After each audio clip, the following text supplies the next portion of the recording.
All right, Friday night we're back, 10:30. It's Cofield. Willie's in. Good to see Willie. Cokin is here as well. What's up, guys? Football season, week 0, Dave. 2 weeks away. So what are we, like 15 days away now? 28th is week 0. So let's go. Yeah, it's almost here. Calendar's moving right along. Yes. Oh, wait a minute. Live. I just typed live low. That's not right. Live now. There we go. Okay. I'm retweeting the show. Even though we say almost, the vibe though definitely makes it feel as if we are here. And I don't know if it's because we're coming off the pandemic year, the pandemic season, whatever it may be, the anticipation of fans, whatever it is, it's definitely has a different vibe in terms of the exhilaration of football being upon us. Maybe it's because the Raiders are in town. It's a second year, but again, off the pandemic, it definitely there's a little bit more excitement, even though it's preseason week 1, that it's upon us. That's what I feel. Yeah, well, the fact that fans can get in, I mean, it changes everything. Last year was a freaking bummer most of the time. And so many, as it went along, so many games were in doubt. Every weekend you went on this precipice where you're like, all right, how many games are going to be canceled, or how many players are going to be out and screw up the look of the game? So yeah, we're already getting that on players being out. I know. I was like, I'm hoping it's not going to be the case. Cardinals had five guys out with COVID test tonight. So, yep. By the way, it's going to be a really unusual preseason, and I think a sign of things to come. There are at least 13, maybe more teams that are not going to play their starting quarterbacks at all in the preseason. I didn't realize it was that many, but yeah. It's at least 13. But the coaches have already said that they're not playing. Yep. It's clear the coaches would like to get rid of preseason games. Dave, why is the NFL so insistent? Like, because it's money. They dropped from 4 to 3, and the coaches are saying, like, we need 1. We don't need 3. The money. Yeah. That's the only reason. You can get Vikings tickets tomorrow. I think the story I read said for $3. Wow. the get in for the Raiders. A little more. Ticket reseller is $93 is the get in. So Brady just said I got offered a ticket to the Raiders for $90 tomorrow. Damn coaching Little League getting in the way. So yeah, I know that I know some people who have season tickets, and they're happy to get face value if they can, because they don't want to go. I think eventually they will get rid of it. Because they've got to get the money back, so they'll just expand the regular season and probably add 2 more teams to the playoffs, and they'll get the money back that way. Well, I don't know about Minnesota, but those 13,000 fans that showed up the other day just to watch a damn practice, they're ready. These Raiders fans are insane. I mean, it was like the regular season. Well, yeah, but how much was it to go to practice? It was free because it was among PSL. Ding, ding, ding, ding. Most of the fans that are there are never going to be able to afford to go see a game. That's their only chance. That's their only chance to see the Raiders. No. It wasn't free.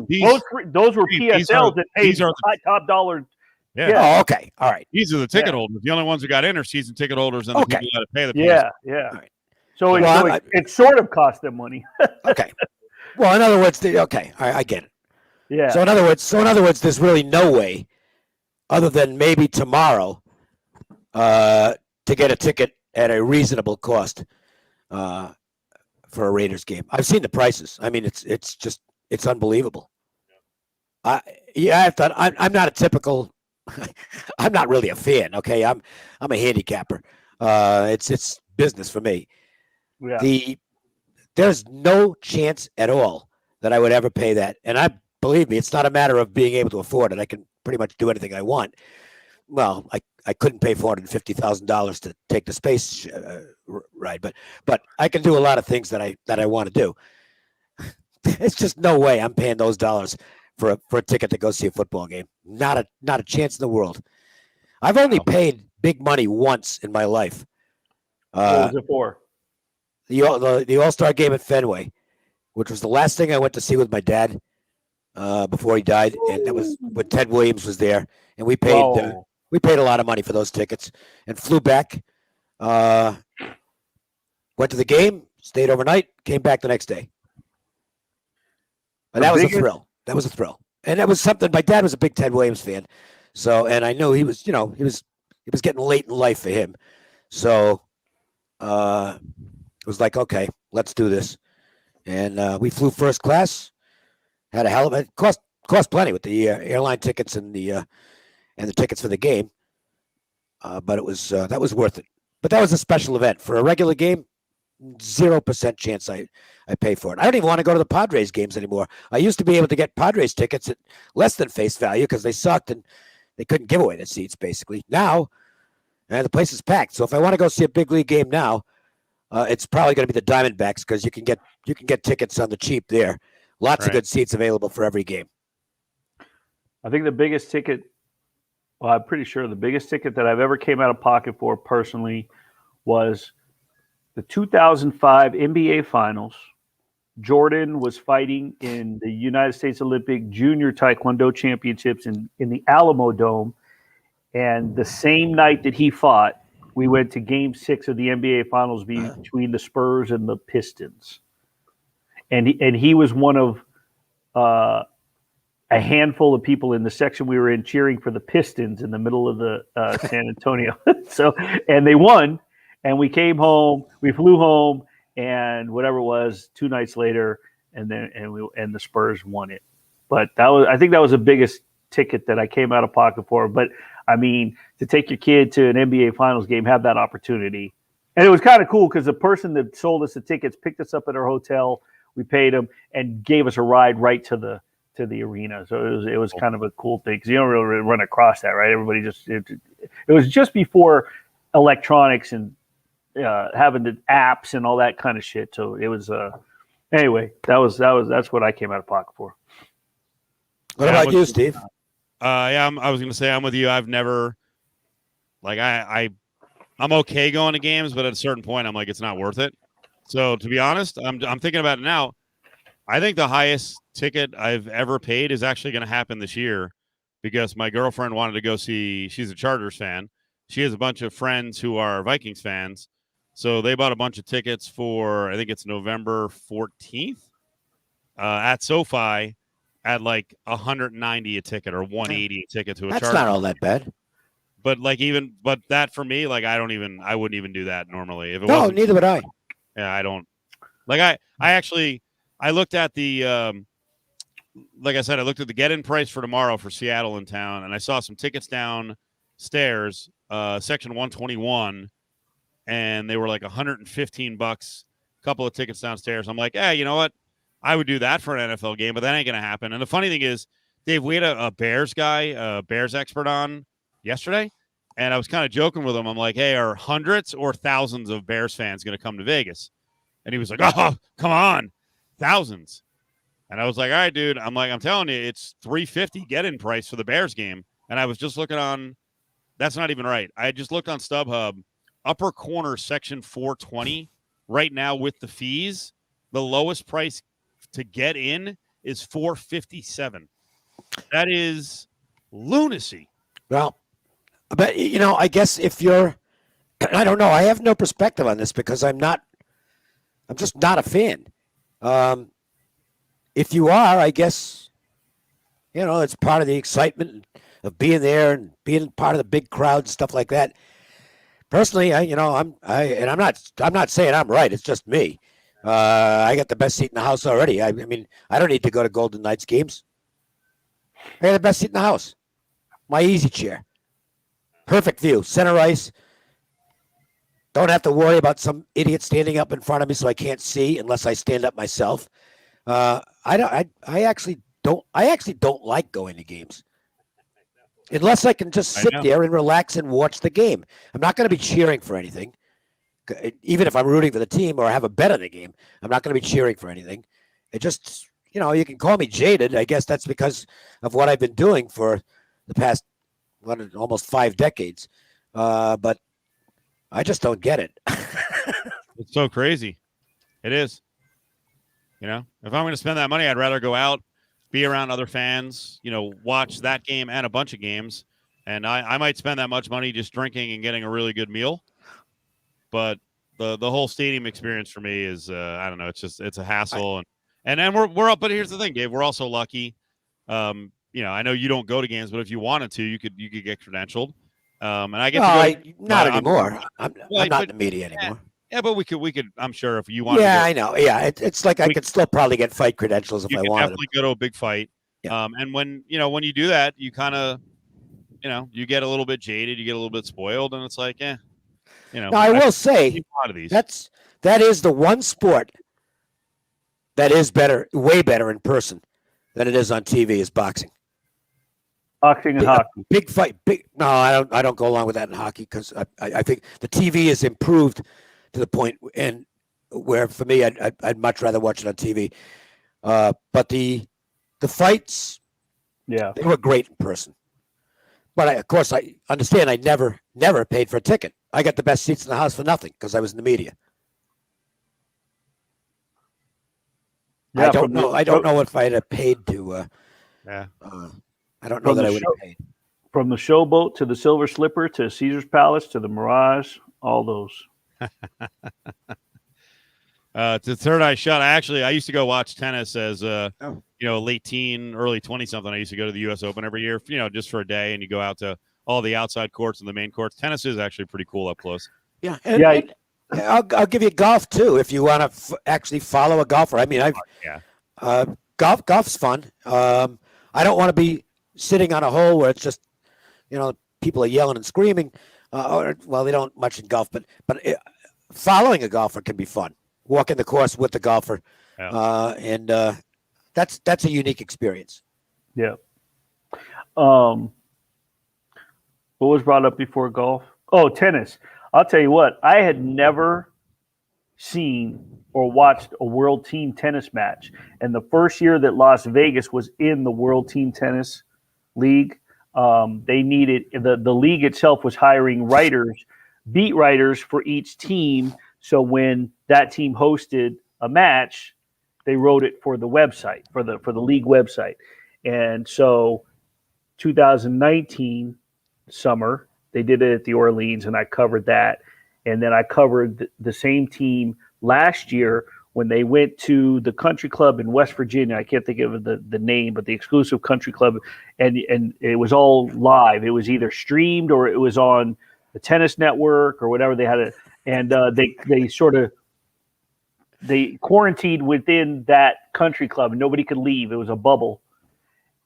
World Team Tennis was pretty fun to cover because the fact that there's no, hushing during the serve. There's none of that. It's like a live event, and then you can yell, scream at the visiting team and everything. It was pretty cool. And then they had the music blaring and everything. So I had never covered tennis up close other than some local high school stuff. But so World Team Tennis was kind of fun to cover.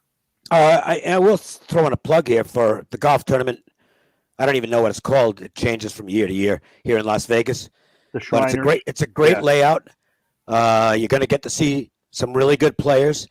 And it's not outrageously expensive. That's a good ticket.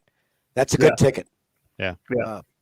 By the way, whoever says, I think Dave is angry, just like me, because of that the Cowboys.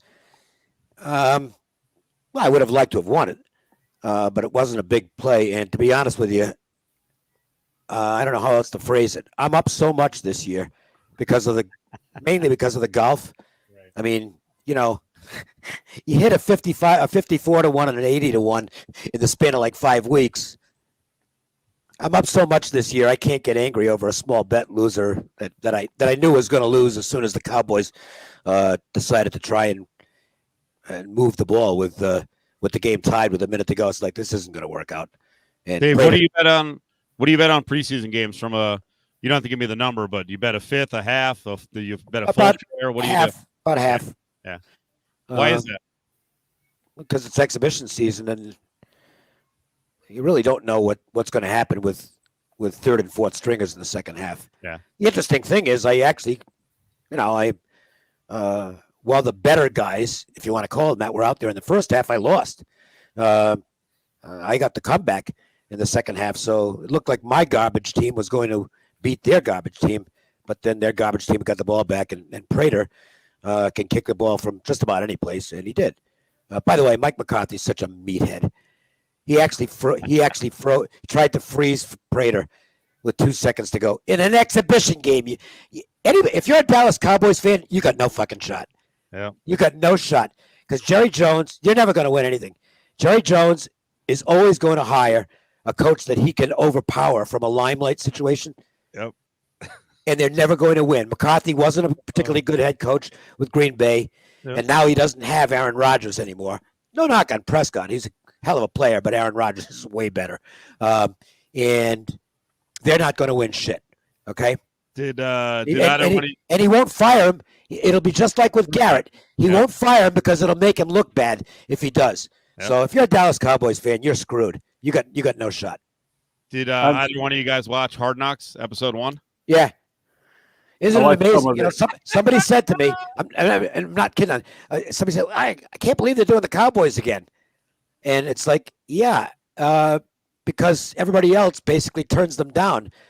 There's like 3 teams in the league that are willing to do it. And, of course, Jerry Jones is one of them because it's a chance for him to be on TV. He's all about ego. And I'm sure he wants to win, but he doesn't have the slightest clue. Yep. He's a terrible GM, and he makes bad hires. I mean, let's face it, Jason Garrett was a lousy head coach, and how long was he there for? And Mike McCarthy is a lousy head coach. He's a below-average NFL head coach. You got him, Dallas. Good luck. Yep. I still think that they should have waited till the Raiders got to Vegas but they had him in, I think, in the final season they were in Oakland. But they need to try to figure out how to get out here for they will. a return engagement. Yeah, they'll probably be here next year.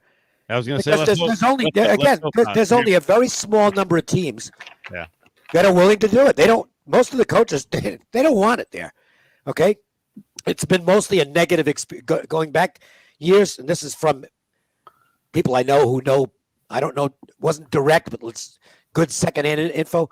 Most of the coaches, like, Jesus Christ, if I knew it was going to be like this, I would never have agreed to it. And now, you know, like there's a 0% chance Bill Belichick would ever do anything like this. So you got like 3 teams in the league that are willing to do it, and they'll just rotate them. The Bengals will probably do it because they'll do anything to scratch out a few bucks. And they've been on it once. And the Raiders will probably do it. Speaking of Raiders, can we just put this out there that being the hard ass that John Gruden is, and the fact that a lot of the media members can't remember the last time that they canceled a practice, that the lone time that Mr. Cofield decided to show up and attend practice was the day that they canceled practice. What'd you do, Steve? You know, I think we've told everyone you have to be fully vaccinated and test every 2 weeks to get access to the Raiders practice. So that was the day I could go, and I showed up. I got the test in the morning. It was funny when I walked in the building, and I hadn't been in the building yet. I walked in, and Matt Millen and Rich Gannon were in front of me waiting. They got escorted to the back. I waited a couple more minutes. I got tested. I go to the media room. We're all sitting there. 7:33, we walk outside. We get to the field. We're out there for 5 minutes, Dave. They walk out, and they're like, sorry, practice is canceled. I'm like, all right. Brady says they don't get a choice. If you're eligible, you can be picked. It's in the contract. I'm not buying it. I'm not either. Because the Patriots were eligible this year, were they not?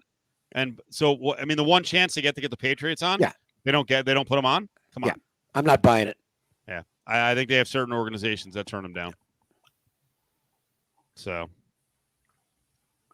Steve shut down practice, basically. Yeah, maybe. I hope the Raiders don't ever. I hope the Raiders are never eligible to get it. You know, that'll mean they're doing well. Exactly. Green Bay's never been on it. Yeah. I mean, some of the most storied franchises in the league with superstar talent. Okay, well, I don't know. I'm not buying it. I think they can say, look, I think we've learned over the years that they can say things in various league offices that aren't really true. Brady, why were the Patriots not eligible? They had missed the playoffs like back-to-back years. Is that what it is? You have to miss the playoffs back-to-back years? I thought if you missed the playoffs a year before. Is that what it is? Yeah. I thought you were eligible. So the choice this year was Denver, Arizona, Carolina, Denver, Giants, Cowboys. I thought it should have been the Giants, but maybe they did a favor to the Giants. Who knows? You're right. Jerry Jones he's such an egomaniac. He might be like, hey, we want it. But I got to tell you, his interplay with McCarthy, I thought was bizarro. Then, he's like sticking his beak in what's going on with Dak and his shoulder. And you just see his involvement on a daily basis on these reality shows. You're just like, this is why it doesn't work. This is why they haven't won in 26 years. Owners should not be this, invested and, involved on a day-to-day basis on the football side. Just make your money, dude. You're 78. Eat your breakfast sandwich. And if you want to cry at a press conference, do that. Enjoy the spoils of the whole thing, but get the fuck out of the way. Yeah, when I heard, so episode 1, it was when I was going through the guide, it popped up, so I turned it on. And there was a point in time where it seemed like he was the narrating voice outside of the regular voice that narrates. But and I was like, I'm not listening to this. Can you imagine if that was part of his demand? Well, there was a point where he was. It was almost like it was just you were seeing behind the scenes, and it was a voiceover. I was like, I'm not doing this. I mean, fuck. I remember when I've been a fan of the Dallas Cowboys since 1976. So I mean, I'm back when the Schramm and Landry era. This fucking clown. That was a great organization. Gil Brandt was a part of the organization. Oh, that was a great organization. Yeah. So I turned it off. I watched however long I watched. I don't remember. But question for all of us and everybody who's in chat. Is it just me, or is that show kind of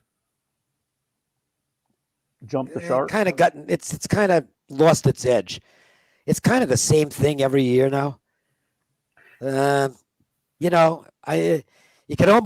almost already scripted. I mean, I know we're going to have the obligatory scenes with the guys who, they'll have a couple of rookies who just missed it, and you'll get to see them called into the office and told how great they played, and then it's like a nice way of saying get out of here.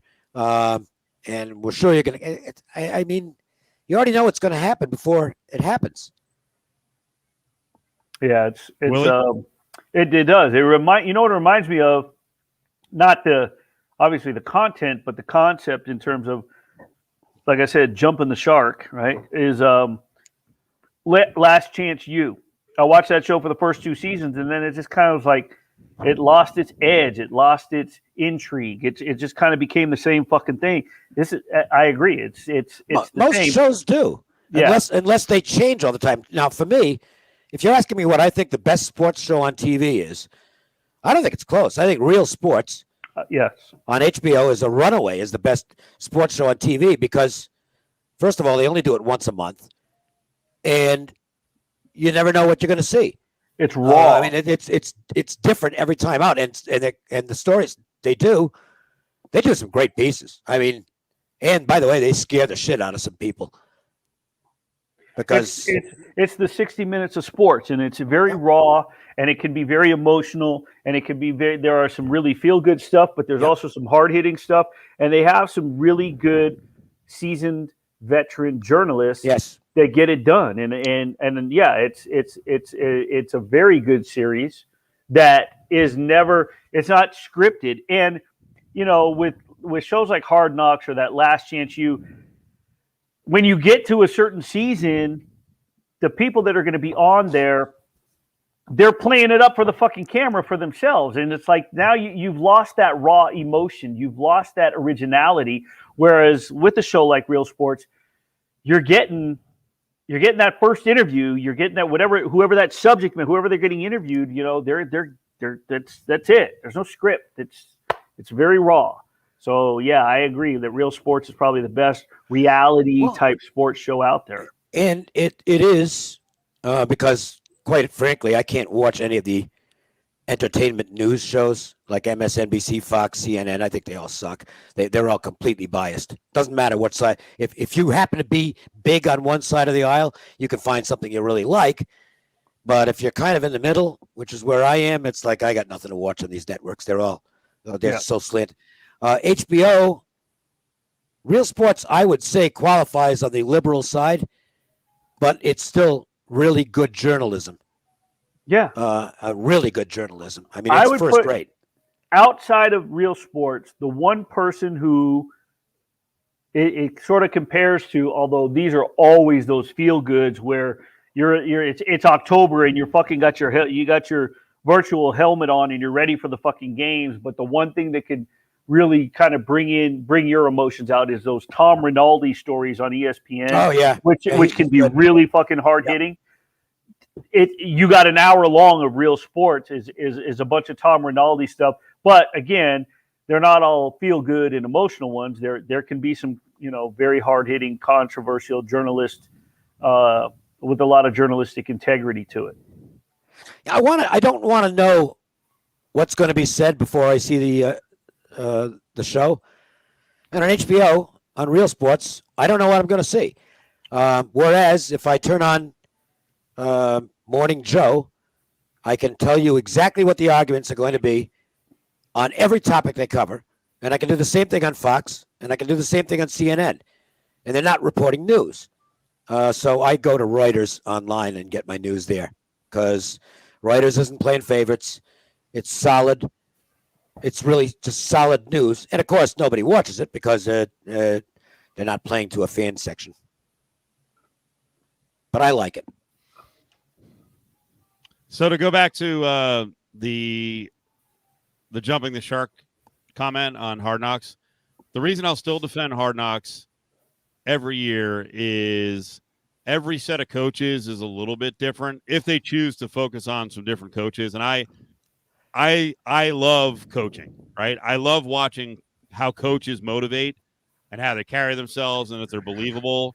And I love the fire and brimstone stuff. And then I like the guys who are more cerebral and all the different styles. So I like that.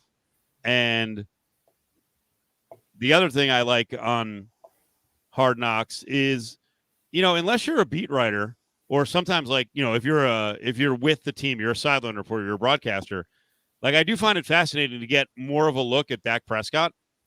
Like you guys didn't find that intriguing, just kind of watching him and his competitiveness and the command that different quarterbacks have around their team. Like I actually thought Dak was kind of nerdy, and I had never thought of that before. And I found I kind of want to see how Dak gets through all this injury stuff and what happens. So stuff like that, like more of a spotlight on certain players that when you're outside that market, you don't really know Dak Prescott. So that's why I think the show still holds up that way. And you occasionally get the gem. I mean, look, Rex Ryan. Yeah. That was a phenomenal, it 4 or 5 week? That was phenomenal. That was some of the best TV I've ever seen because it's Rex Ryan, and that was tremendously entertaining. It's tough to live up to that level. This right here is a brilliant point. That mix in Cleveland, right? Especially Todd Haley, where you're like, Todd Haley thinks he's a head coach, and you're trying to you're trying to have him as a subordinate, and Hugh Jackson, it was like this ain't working, man. Like Todd Haley ain't buying his shit. He's just not buying it. So like they can only hide so much of that. So I like that kind of stuff. And then, then you can then you get a good idea where the season's going to go. Like if these guys can't even coexist, where's this team going to go?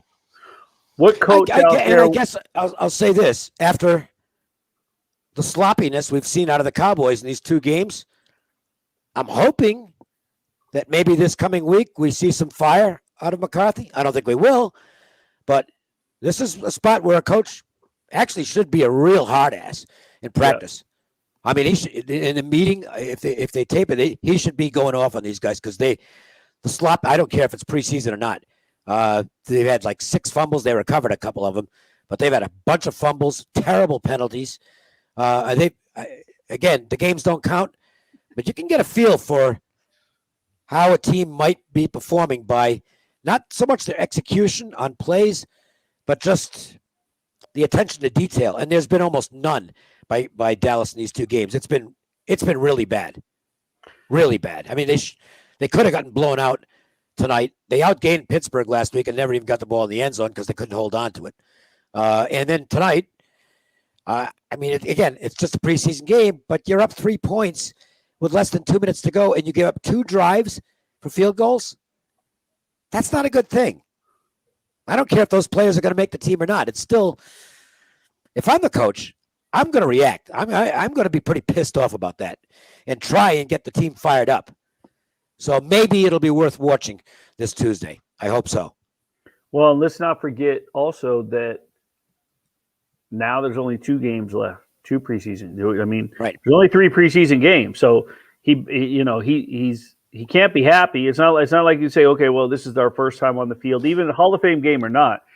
I mean, that's what I kept asking. And I asked Gruden that is after the practice at Allegiant was, how do you determine which week is the dress rehearsal? How do you approach a preseason? There is no dress rehearsal when there's 3 games instead of 4. When do you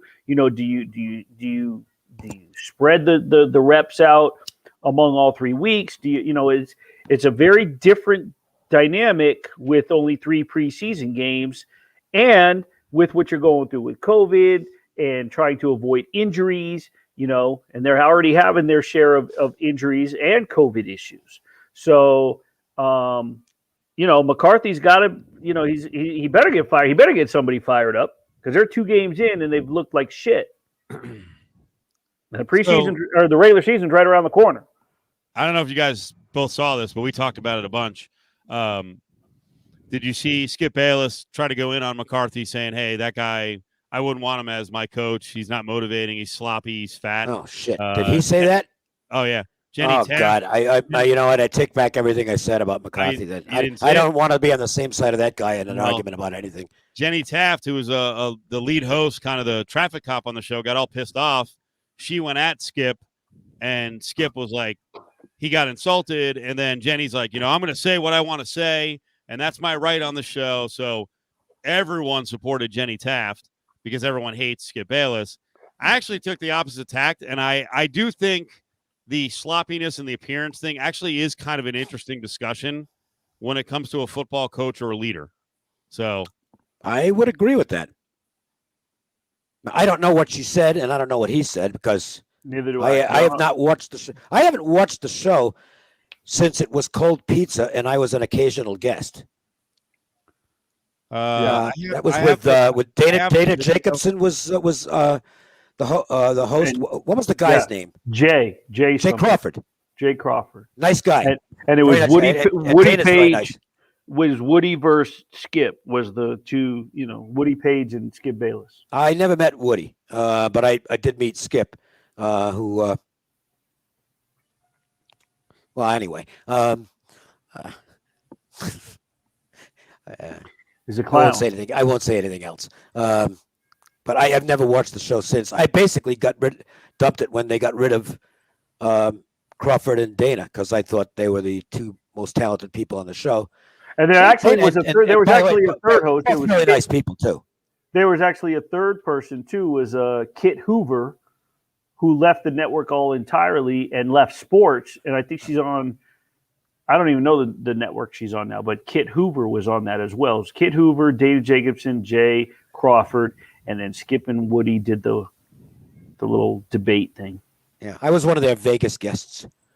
Oh, nice. Yeah, I was on, I don't know, several times. I don't remember how many. But it was a lot of fun.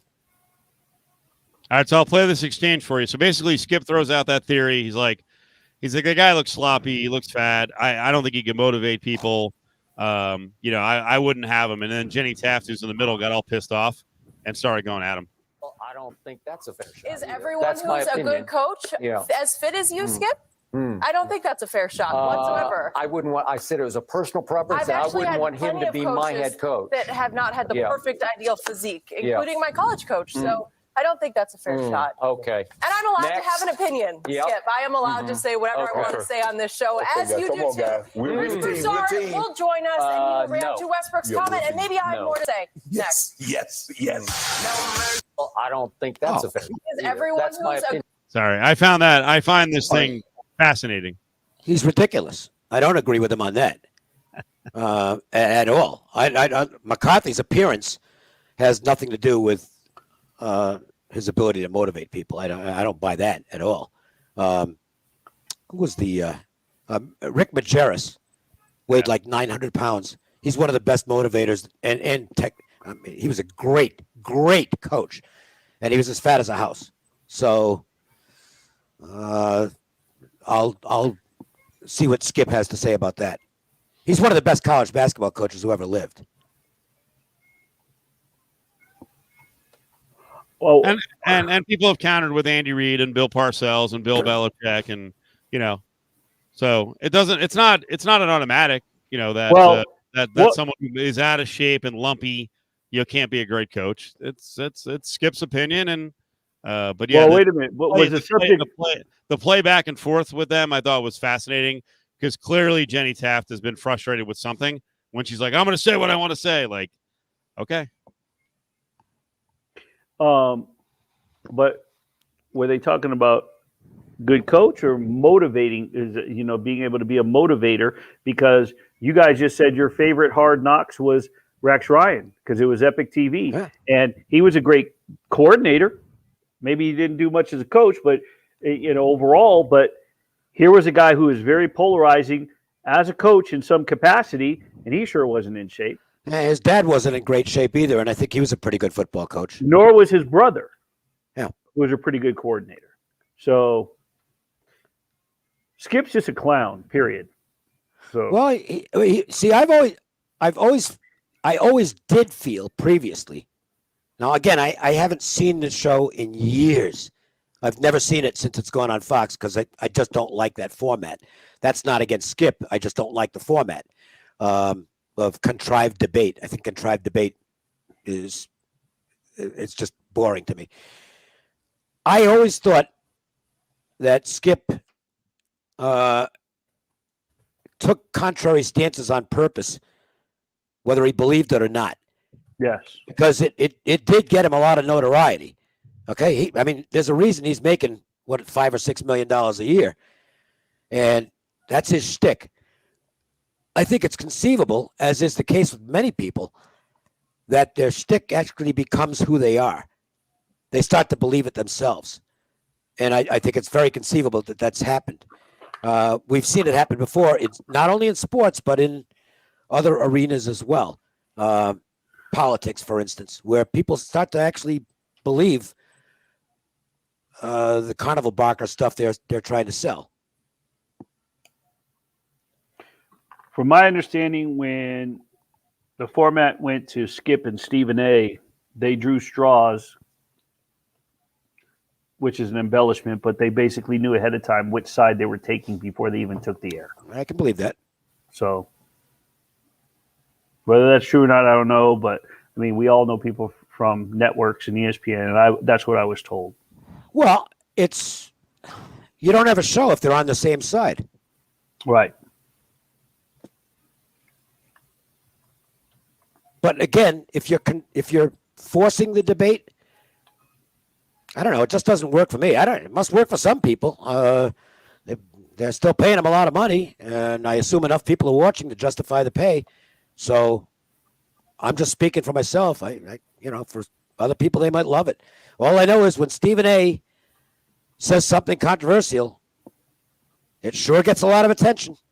So, and he's interesting. Now, I have not seen him in years and years, but when he used to come out for the fights, I've talked to him a few times, and you'd never know it was the same guy. It's like, wow. This guy's good. He's very quiet. He's a. I don't know how else to say it.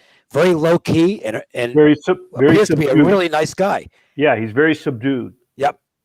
So, but the camera goes on, and he goes into the Stephen A. routine, and can't knock it.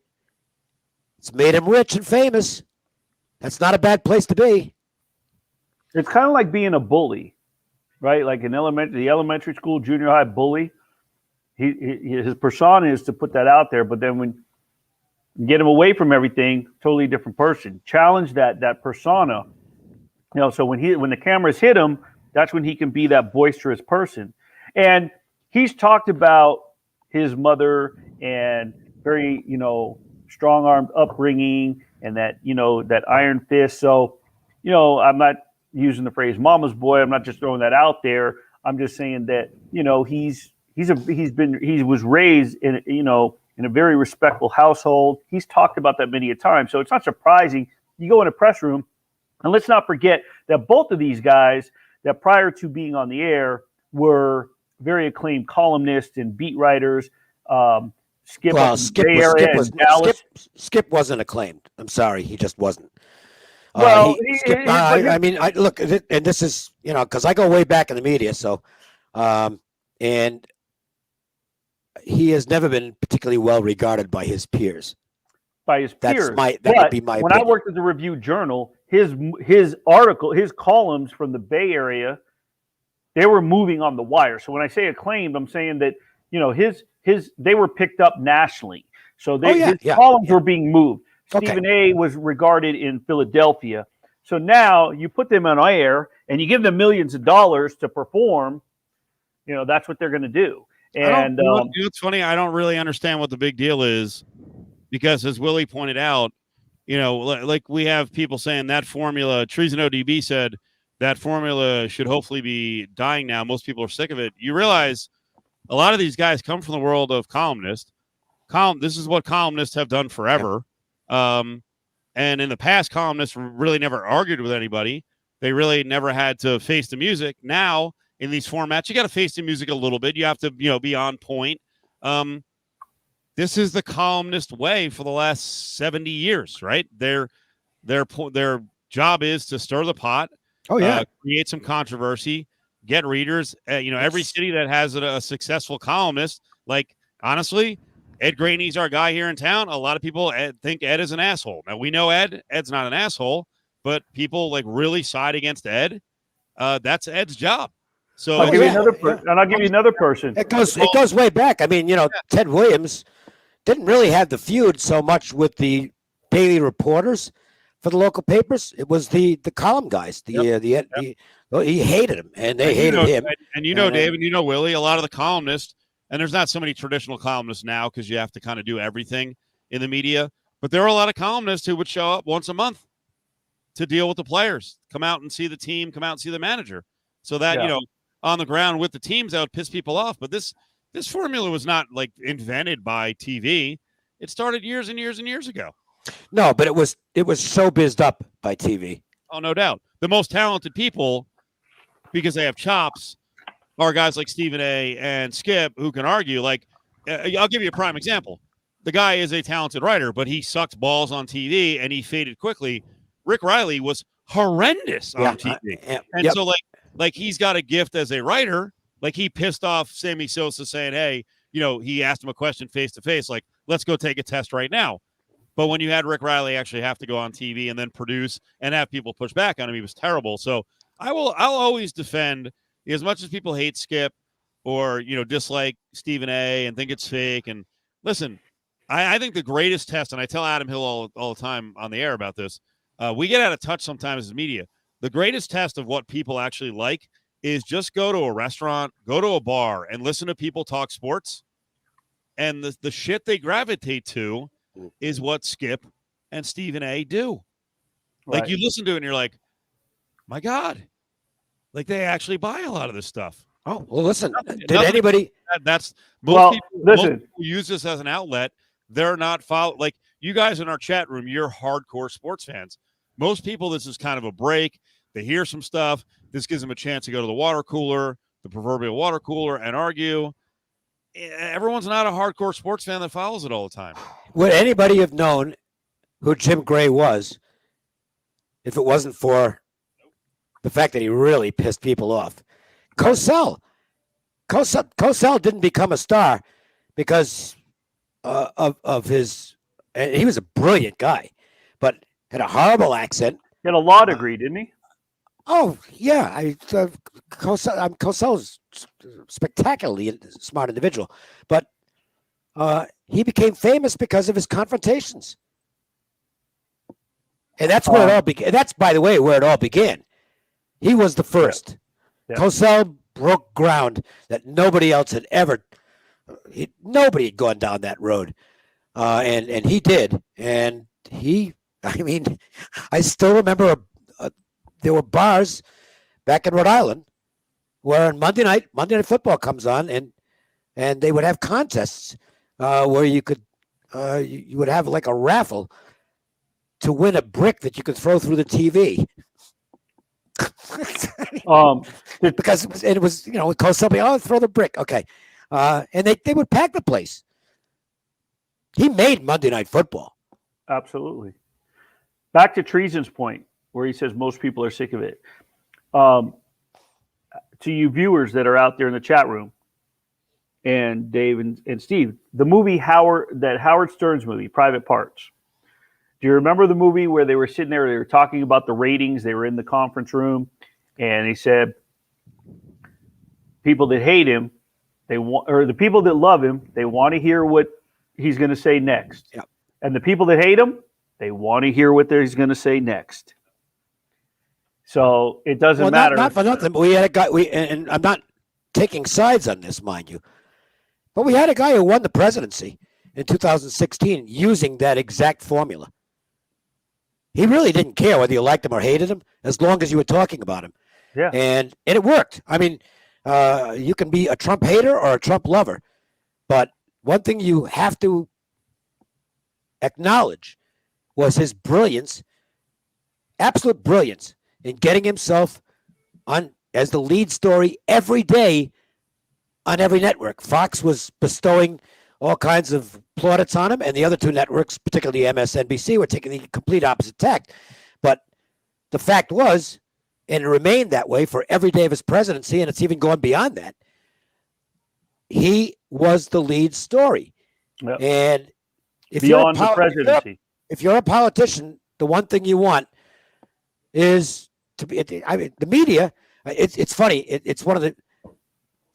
It's true. He's always been full of shit as far as his hate for the news networks is concerned. He knows that he's not stupid. He knows they got him elected. MSNBC got him elected as much as Fox did, because he would never have won the Republican nomination without all the attention he got from the networks every day. The guy was a 50-1 shot, 50-1 when he first announced, which basically meant he had no chance whatsoever. 50-1, and he ended up winning, and he won because of the fact that he knew how to get that media spotlight on him every day. Usually by saying something outrageous that some people loved, some people hated, and nobody was in the middle. That's the one thing about Trump. Is there anybody who's neutral on the guy? You either like him or you can't stand him. Nobody is like, I don't know, he's all right.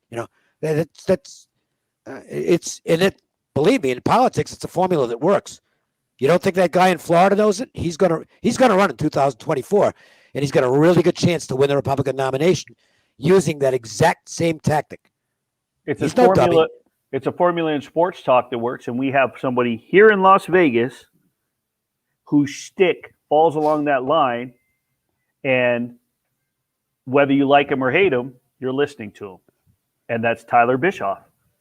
He has his shtick is to go completely opposite, against the grain, and whether you love him, whether you hate him, whether you like him, whatever the case is with Tyler, it's almost brilliant because he knows how to push the right buttons first thing in the morning on that morning show, where you got the respected award-winning columnist Ed Graney across from him, right? And you got two different ages on the opposite ends of the spectrum, and Tyler just brings it against everything that Vegas wants to hear, and he goes the complete opposite. So you tune in just to hear the lunacy that he's going to come up with, but that's his shtick, and it works. And he admits it on the air. Well, here's another great example. We'll get back into the sports and entertainment genre and leave politics out of it. Nobody watches wrestling to see the wrestling. Okay, they'd have like 8 viewers a week if they had just wrestling on. Vince McMahon had the foresight to create. Everybody has to have a personality. They either have to be a bad guy everybody hates or a good guy everybody loves, and then you can flip them at some point and turn the good guy into a bad guy and the bad guy into a good guy. And look what he did.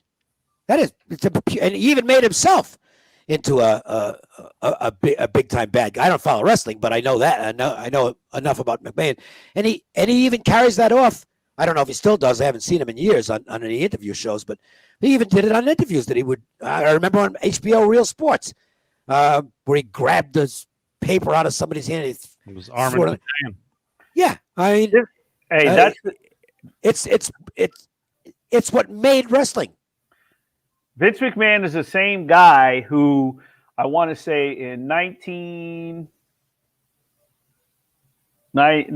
2000, 2001, wrote in the script an on-air affair with Trish Stratus, where he's the president and the wife is Linda McMahon's the CEO, and they had on air and on Raw and SmackDown, and I know all this because Jordan was into it. So when he was 4 and 5 years old, we'd go to all the events here, and we'd fucking sit ringside. One of the best ones, we had The Rock, Stone Cold, and Undertaker right in front of us. But we would watch this. But this is a guy who wrote in having an affair with the bombshell Trish Stratus, who's now like a fitness guru model type. Anyway, I mean, talk about a guy who could push the buttons and needle people. But I mean, Vince McMahon's brilliant. Marketing genius. There you go. I didn't even see that till I just said. he's the Albert Einstein of entertainment. I mean, he's the one who came up with whatever. Einstein had the theory of relativity, and McMahon had the theory of popularity. And nobody's ever topped it either. It's absolutely amazing. Still, after all these years, that wrestling gets great numbers. They do these shows that, I mean, you got to fight to get a ticket. Yeah. It's amazing. It's absolutely incredible. Well, because there's always going to be, the transition of the younger generation that once they become of age, they graduate high school, they go to college, whatever, and they start watching and they get into it. So there's always going to be that rotating audience. And the entertainment value, I mean, if you get into it, you get into it. And, yes, it's scripted, but these guys are pulling off some amazing shit. I mean, I don't know how many tables, ladders, and chairs events that we've watched, but that's not easy. I mean, that's fake. That's fake. I'll tell you what. I was one of those parents where when they were coming to Las Vegas and they were doing autographs at an auto dealership, and I was the parent that was going, look, if I sign him out of fucking third grade on a Wednesday, trust me, he's not fucking failing high school. It's not going to affect his transcript. I would sign Jordan out, and we would go and do stand online and do the fan thing. I wanted to be that dad that and we got into all that shit, and he was excited. So it affected us under our roof as far as a father and a son. And I mean, it was it's the WWE, and I go back to before there was WWF. When I was younger, and I'd watch AWA, and I lived in Minneapolis and it was Gene Okerman, and that was the headquarters up there, and I would watch shows up there at the St. Paul Civic Center, and that's when they traveled, the traveling show, and that script would last for 2-3 weeks, and I'd fly to Las Vegas when I was away for a few years, and my stepfather worked for the airline, so I could fly in and out of town all the time. And that the AWA show that I'd see in Minnesota would be here 2 weeks later, and it was the exact same script at the Showboat. And the one thing, and this is again speaks to his brilliance. I think he figured out, hey, the personalities are great. We're going to keep that going, but let's also get some phenomenal athletes. Yes. Because I mean, again, it's not my thing. I don't watch it, but you can't help but see highlights sometimes. And these people are just amazing athletes. And that includes these incredibly hot women. They're not just up there looking good. I mean, Jesus, they're really in shape. Yeah. And they do some wild stuff. It's one of the great entertainment. I completely understand why it actually keeps getting bigger every year. They're smart. So you take that and expand, and that's been expanded into other genres, including politics and including sports debate and things like that. You got to keep the ball rolling. You got to come up with fresh stuff, even if you invent it. Jesse Ventura, governor, Minnesota. Yeah. Jesse the Body. That AWA back then in 82, 83, his big rival was Hulk Hogan. Is that Sylvester? No, the cat's name is BC. BC. Yeah. Where is he? Come here. I used to go to that Gorgeous Lady of Wrestling. Where's that comment, Steve? Come on over here, buddy. That was at the top of the Riviera. Remember that, Dave? Glow? No, I don't remember it. I've never been. The last wrestling show I've been to, I was 8. Well, the Glow, Gorgeous Ladies Wrestling, they were like the first back in the late 80s. They filmed that at the top of the Riviera. I used to go to those. We knew them. They used to hang out at the clubs. And there's a couple of them. Providence in 1963. 61. I was 8 years old. I was trying to help you out with the age, Dave. I was into it, and we had connect. My uncle ran the box office at the auditorium, so we got front row seats, and that was the night I thought it was real. Yeah. I was 8 years old, but I knew the auditorium like the back of my hand because I lived 2 blocks away from the thing, and I was down there all the time. It's where my first job was, at the auditorium, and wait a minute. The good guys and the bad guys, they're in the same locker room. Yeah, it's like, yeah, that's because this is all fake. They're good friends. Okay, and it's like, shit. I might not have used that word. I probably did, knowing me. And that was it. I said, oh, okay, and I never watched it again. Martin says, with names like the Farmer's Daughter. Right. So back in the day, I would say 87, I believe, 87, 88. When they filmed it at the top of the Riviera, my boy Willis, we used to hang out with 3 of them, and 2 of them were the Soul Patrol. And the other, Janine, she was Palestina, the terrorist, and she would come out with the camouflage and the fucking headband and the sword. And the Soul Patrol, they were like from the Cabrini Green in Chicago. Yeah. Carmen and Sharon were the Soul Patrol. And there was a girl in there, and I think her name was Christina Ferrara or something, but she ended up going to WWE. She made it big. She made a big time out of that Glow. Yeah. Dave, does that cat like being held or not? Yeah, he likes being with me. This is the first lap of all the cats I've had. This is the first true lap cat. I have to move him at night because he likes to fall asleep on top of me. And the machine's going a mile a minute. He's a real happy little guy. There you go. All right, let's close on this.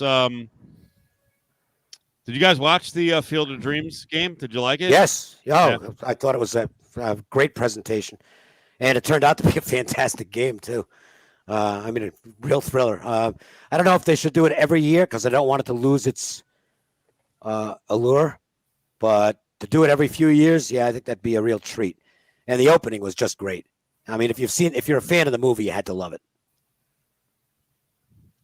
Is there anything else in baseball they could do to kind of replicate that? Like, is there a theme every year they could do? Obviously, hockey's kind of nailed it. It didn't work out in Tahoe because of the weather with the outdoor games. What could baseball do? Like, does it have to be tied to a movie or a TV show? I can't. Well, I'm not a marketing genius, so I'm sure not the right person. Are there other historic places? Like, I made this suggestion today. I don't know where you would do it. I guess you could do it at like the Cyclones field. Could they? Like, would you go back to Brooklyn if you're the Dodgers? Like, or is that weird because there's like a bitter? It's 70 years now. No, there's no place to do it in Brooklyn really, because Ebbets Field it's not like you can recreate Ebbets Field. And I think Ebbets Field is so long ago. No offense to people that are older than I am, but basically you're either real old or you're dead if you saw a game in Brooklyn. Okay, because when did they move? 57 was it? Yeah. I was 4, and I'm 68, so not a lot of Ebbets Field veterans out there, I wouldn't think.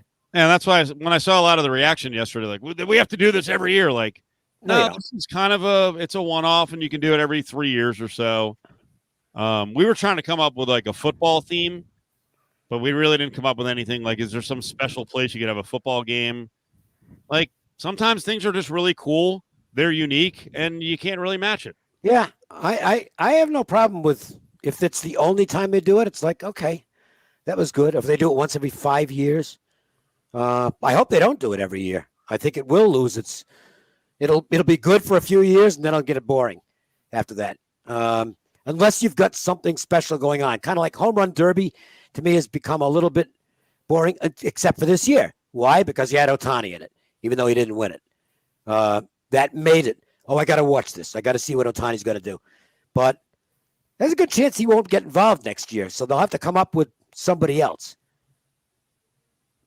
And it's tough. It's not easy to come up with stuff like that. The outdoor games in the NBA, in the NHL absolutely work.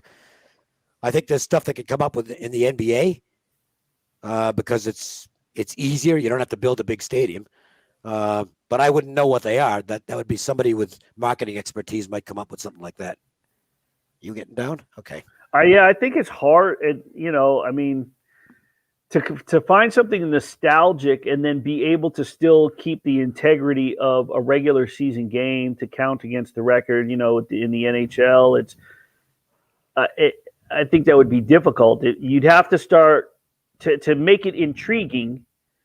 I think at some point you have to become somewhat gimmicky, and then you lose the integrity of that regular season game, or that regular. So I think it would be tough. Depending on the sport, obviously.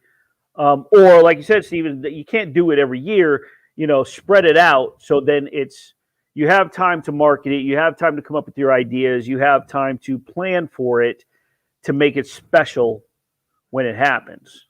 Now, I didn't know that, Jim Gemma, with the info that the Cubs are playing their next season. Will it be as good next year? I think it might be. But then after that, might give it a few years off. Whoever mentioned the aircraft carriers that they did the college basketball games on, that was cool. That was really cool. It was, but they ran into trouble on most of them because San Diego State and San Diego played, and I think there was like a sun, one of the sides of the court, it was like the sun was blinding. And then wasn't there another aircraft carrier game where didn't the court get all effed up as the game went along? Like it got too slippery or something? And I can't remember who was playing, but I do remember that. Yeah. But it was still, at least it was a good idea. Yeah. Brady cool said idea. The court got wet. So that's not good. That's not good. But that's for people with more inventive minds than mine. That's for sure. I would never have come up. Although I think a lot of people thought that, hey, because if you're a Field of Dreams fan, I think a lot of people thought that'd be a cool place to have an actual game sometime. And it probably took them way too long because it's baseball, and baseball is not real good with coming up with new ideas. Hell, they can't even fix the blackout rule. Which, by the way, was funny because someone decided to pay for a billboard in Dubuque, like 25 miles away, and said, Manfred, get it together, basically. Stop with the blackouts. Well, that's another good reason that we need to get the Oakland A's here. That'll end the blackout rule, because then we'll only have the one home market, and all the other games will be on the MLB package. So, as much as anything, because, it's not like a big deal to me. Well, I want a baseball team here because I'm from Las Vegas, but it's purely selfish. I'll get to see every game for every team. Just the NHL, now that the Knights are here, you don't have to sweat any games being blacked out. It's great. LA and Anaheim became part of the NHL package. I think football. It's so stupid, by the way. That just drives me nuts. I mean, how dumb can baseball be?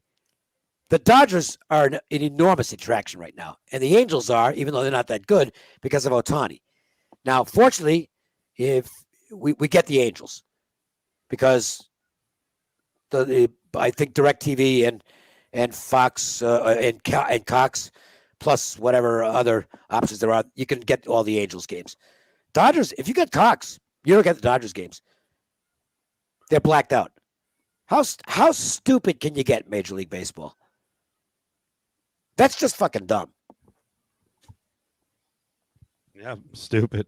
Very stupid. It is. It's stupid. Dave, how about the Sunday ticket, center ice? I don't know what Sunday ticket, NFL? Yeah. No, I actually prefer Red Zone. I think Red Zone's fantastic. But I do have, of course, the NHL and Major League Baseball. Yeah, absolutely. Have to. I have to. I tape games because I want to take a look and see how pitchers are performing. Because I integrate that into my ML package. Isn't awesome here. Where are you? You must not be in Las Vegas. Sucks. Okay, it's terrible here. Yep. You get 6 teams. You get 6 teams blacked out. San Francisco, and Oakland. Now, if you got DirecTV, you can pick them up on the regional sports networks because DirecTV offers them. If you got Cox, you don't get the Giants and the A's, and that includes when they're on the road. Now, it's one thing if you want to call Arizona and the 2 LAs home markets. Oakland and San Francisco as home markets to Las Vegas. That's absurd. It's literally not possible to drive there for a game and drive back the same day. At least in LA, if you want to go to a game, or in San Diego, if you want to go to a game, you can drive there in the morning, have a nice dinner, go to the game, and come home. You literally can't do that in San Francisco or Oakland. So how can you possibly call Las Vegas a home market? And yet baseball has never addressed this. And that goes right to the idiocy of Bud Selig and Rob Manfred, who managed to make this game less popular every year. They are morons. Manfred is, I have said this before, the worst commissioner in the history of sports. So ridiculous. So last one, Dave. When do you week 0 is coming up? 2 weeks. Like, do you already know the games you're playing, or are you going to wait? Do you wait on the handicap until I've got a good idea of what I'm playing, but I do not want. Again, I've mentioned this before. Yep. I'm not going to go through what I went through last year. Which is playing games early and then finding out. The one that sticks out for me last year is the Virginia Tech game. I really liked them a lot in a game earlier in the season. Bet it early. And they ended up with 25 guys sitting on the side out. Yeah. It was actually more than at least 25 guys out. It's like, oh, that's good. So no, because I don't know how many players are going to be out with COVID. And also, from a marketing standpoint, I mean, it does enter into it. If I have a big play, and I like to post them early so I can sell more of them, the problem is if I post a big play on Tuesday and the game gets canceled on Friday, it's a real bitch for customer service. Yep. Okay, it's not for me. I don't care. It doesn't really cost me anything. Well, I guess it does, but it's not a money thing to me. But it's a nightmare for customer service at Wager Talk because my big plays get a lot of sales because I've done really well with them. And, I mean, they're spending the whole days finding out, do we issue a credit? Do they want a refund? That's a total pain in the ass. So, see, the dog agrees with me. Yeah. So no, I mean, it's I'm just going to have to wait until I have an idea on whether this is going to be an ongoing issue this year. As of now, who knows? All I can tell you is the Cardinals tonight, just in this game tonight, had 5 guys out because of some kind of COVID connection, whether it was a positive test or the other stuff. I don't know. But all I know is 5 guys were out. Now, it doesn't mean much in an exhibition game. 5 guys are out in a regular season game. That means a lot. Okay? I don't want to get stuck. And then the information didn't come out until yesterday because prior to yesterday, it was 1 guy. And then yesterday, we're adding 4 more. And unfortunately, the numbers are going up rather than down.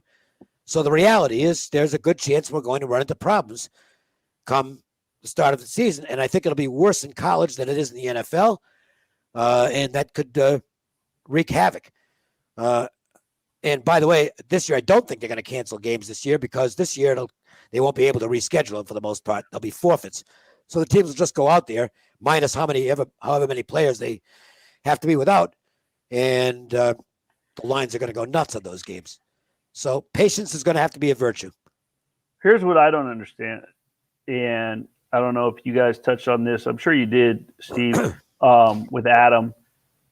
We were all out there this week. But so the Raiders place kicker, Daniel Carlson, is, when we show up every morning, you walk into the media room, you scan the barcode to check in, you put your tracer on, right, your tracker.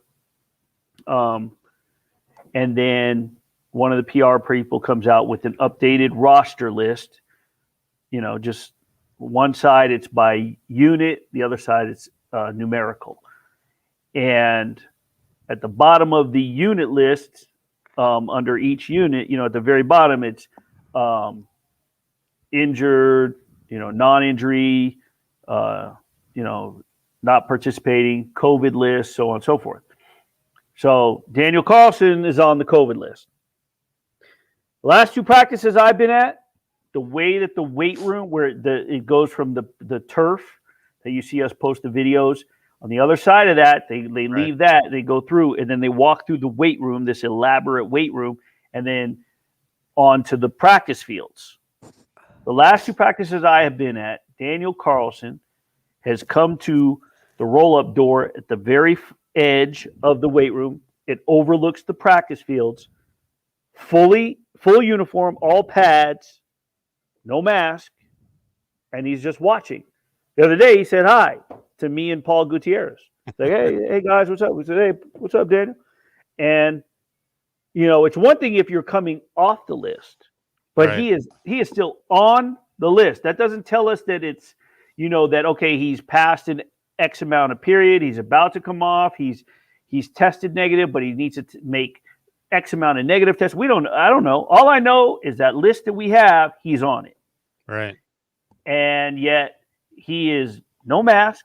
He's around some of the guys are on the computers, whatever, the staff, right? The coaching staff or the training staff, whatever it may be, not doing anything in the weight room, not lifting any weights, and he's just kind of standing there. He's just standing there. Was Brady right? Is he vaccinated and has a close contact? Don't know. I thought that was only like 2 days they were out for that. Not like 5. Carlson's been out for more than 5. Of course, yeah. So who knows, man? It's craziness. I mean, you can't ask. It's just so it's a very odd situation. By the way, what are the rules as far as the stadium goes? Mask. Tomorrow is mask. Now, here's the thing. This is the growing storm that's happening. So New Orleans already announced you got to be fully vaxxed to go to Saints game, or show the negative test going back 48 or 72 hours. Winnipeg Jets did in the NHL too, and I don't even know if the Jets even offered the option of the test. Did you see that on there? I don't know for sure. I think you got to have the vaccine ID. Right. And the Nets just announced in Brooklyn that you have to be fully vaxxed, and I didn't see if you could get the 48 or 72 hour test. So where it's really happening is with live concerts. Yep. Way more than sports. Yeah. Real quick, AJ, just to put this out there, you said great protocols for the Raiders. This isn't on any team in any league. This goes in any of the 4 major sports. This is the leagues. So this has nothing to do with the Raiders. This has to do with the leagues. So whatever the leagues are mandating, the Raiders are just following it. So I will defend the Golden Knights. I will defend. There's certain things I don't like about what we went through with the playoffs as far as the media is concerned with the Golden Knights, but that's not the Golden Knights' fault. It's not the media relations department fault of the Golden Knights. It's got to do with the NHL. For instance, we had to go in the back entrance. We had to go up the same elevator that the VIPs that go into the Hyde Lounge went into, which they weren't welcome. And then when the playoffs opened up to 18,500, they said fully, 100% capacity, and Hyde Lounge was full. They let them in, and we had to go into the elevator with them, and then we went over to press row, but we couldn't use the bathrooms in press row and go up the back hallway. We had to walk all the way down and then go back up into the lounge. So we're walking into the same restrooms. We're walking where all they are at, yet we have to be masked. We have to be isolated. We can't do this. We can't do that. Yet we're among crowds that we don't know if they're vaccinated or not. We don't know, we don't know their situation. And, half of them are, 7, 8, 9, 10 drinks in. Right. But it's NHL protocol that's doing that. The Golden Knights aren't keeping us from using the media restrooms. That's the NHL. Same with the Raiders, whatever the case is with Carlson. When I say that, and I'm telling you that he came out and sat there, whatever protocols they're following, that's on the NFL. So I will say, like everything that we have to go through as reporters, just like Steve said, when he showed up, he had to get tested. Every 2 weeks, I have to get tested. I had to show my vax card. Now, they're not handcuffing us and telling us you have to be vaccinated. They could say, okay, you don't want to be vaccinated, fine, but you're at a different tier, and here's the level of coverage that you can get at. If I want to be able to go into the interview room and ask questions, now, if I don't want to get vaccinated, I still have access to all the same things that the media do, just without being in person, and then I just don't get to ask questions. So that's on me. Which makes it rather tough to do your job. Right. So these are NFL protocols, not specific teams. So I will defend the teams in all the leagues. They're following what Major League Baseball, NFL, NHL, and NBA protocols are following. All right. By the way, if for the whoever's saying to get their fake vax cards, that really does bug me. If you're going to take the stance that I'm not going to be vaccinated because I don't believe in it or whatever, that's fine. I mean, that's. But if you get a fake vax card, you're a complete hypocrite. You're a total hypocrite because you're not even willing. You're not even willing to stand your ground. That makes you a pussy. Okay, you're a total pussy if you do that. And I hope you get caught. And I hope it's a felony. Yeah, I wouldn't do it. I wouldn't do it in Canada because they there was a story about 2 weeks ago. I saw that Canadians tried to come back in and they used fake IDs and they got like a $20,000 fine. So at the Jets games, the Winnipeg Jets games, I wouldn't do that. Well, I think that I might not agree with them, but at least I have respect for the people who they believe that the vaccine is not a good thing, and whether they're right or not doesn't matter. And they're standing their ground on it. Okay. But the moment you decide, well, but I want to go to this game, so I'm going to get a fake vax card. Sorry. You no longer have the right to make that argument. At that point, if they catch anybody with to me, you can't send them to jail. The jails are already overcrowded. My solution is anybody caught with a fake vaccine ID card, they inject them with all of the vaccines at once. And good luck. Good luck with the reaction from that, because you'll get a reaction from that, and you'll deserve it. Here's your Pfizer, here's your Moderna, here's your J&J, and whatever else we've got, and we're going to get them all at once. We're going to give you one in one arm, one in the other arm, and two in the butt. Okay? That's corporal a penalty. Punishment, Dave. That's a penalty. Yeah. You want to come up with good. If you want to me, crime deterrents aren't most of the ones they aren't really good deterrents, because obviously jail doesn't scare a lot of people. Make it something that's really unpleasant. You want people to think twice about doing stuff that's illegal. Let them know that there's going to be something really unpleasant out there for them, and they might not do it. Drunk driver, okay, we're not going to take away your license. What we're going to do is we're going to put you in the drunk tank, and you're going to have to clean up all the vomit for the next, 10 days. That's your job for the next 10 days. You get to clean up all the puke. And you'll see very quickly how many people decide, you know what, I don't think I want to get that penalty. I'll stay sober. I did that's of course being a little ridiculous. Yeah. But there are creative things you can come up with. Humiliation is a good one. There have been a few situations where rather than send people to jail, they made them stand on street corners with some asinine sign around their necks. And I think the ACLU or somebody battled it and said, oh, you can't do that. Fuck them. Okay, do it anyway. If you embarrass the shit out of people, they will probably not commit the crime. That's not going to stop armed robbery or anything like that, but it'll cut down on a lot of the menial shit that we're clogging up the courts and the jails with. I did a rant today on my Instagram and a video. I filmed the video and then I posted it on my IG live. And basically what I'm sick and fucking tired about is this. So I personally don't give a shit as to if you are on one side of if you believe in the vaccine, fine. If you don't, whatever, that's your personal preference. If you want to wear a mask, I get it. If you don't like them, whatever. I'm not judging anybody on what their beliefs are. But when it comes to establishments and the mask mandate, and they put the sign up and so on and so forth, if you are going to enforce it one day and then not the next, or you're going to say things to certain people and not, I actually confronted a manager and I said, I want to know what exactly, what is your stance on this? What's the deal? Because, and he said, well, here it is. We have the sign up in the Southern Nevada Health District. They're mandated, they're suggesting it, and we've been mandated, so it's up there. But we are strongly urging people to wear one, but we are not enforcing it. And I said, okay, that's fine, but you need to stick by that all the time. Be consistent. If you're not going to enforce it, because when I'm walking around facilities, or I'm walking around grocery stores, or I'm walking around department stores, and half the people have it under their chin, or half the people don't even have one on, and then at a totally different time, someone may be getting a drink and it's just halfway down, and and then you tell them to put it up. Make your mind up. If you're going to mandate it, mandate it. If you're not, then don't. If you're going to accept the fine from the Southern Nevada Health District, then take the fucking fine.